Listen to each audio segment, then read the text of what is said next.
આટલા મોટા પ્રમાણમાં જે ટિકિટ આપવામાં આવી રહી છે તો એની અસર શું થઈ રહી છે? સંઘ તો એક બાજુ કહે છે કે ભાઈ અમે હિન્દુ રાષ્ટ્ર બનાવીશું, બીજી બાજુ ભારતીય જનતા પાર્ટી ટિકિટ આપી રહ્યું છે. તો આરએસએસ ની નરેન્દ્ર મોદી માનતા નથી કે આરએસએસ પણ સત્તા પ્રિય થઈ ગઈ છે? શું લાગે છે સંઘનું વલણ તમારે? આપણે પેલા ફકીરભાઈ ને તમને એક વાત જે કરી હતી ને કે પરિસ્થિતિ એવી છે કે તમે સ્ટ્રીટ લાઇટના થાંભલાને પણ ટિકિટ આપો તો જીતી જાય. તો વિધાનસભા અને લોકસભામાં ભારતીય જનતા પાર્ટીના નામે મુસ્લિમોને ટિકિટ ન આપો એ પણ જીતી જ જાય.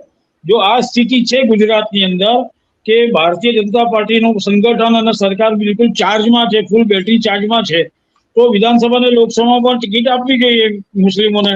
બીજી વાત કે સંગઠનમાં તમે લઘુમતી મોરચો બનાવીને ભારતીય જનતા પાર્ટી લઘુમતી મોરચો બનાવીને મોરચા પૂરતો મર્યાદિત રાખો છો, મેઇન સ્ટ્રીમમાં નથી લાવતા મુસ્લિમોને.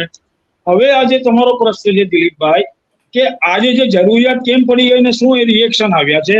નિશંકપણે રિએક્શન આવે છે. ભારતીય જનતા પાર્ટીના જે કમિટેડ હિન્દુત્વના વોટર્સ છે તે લોકો દ્વારા અંદર ખાને બહુ મોટા પ્રમાણમાં કચવાટ છે.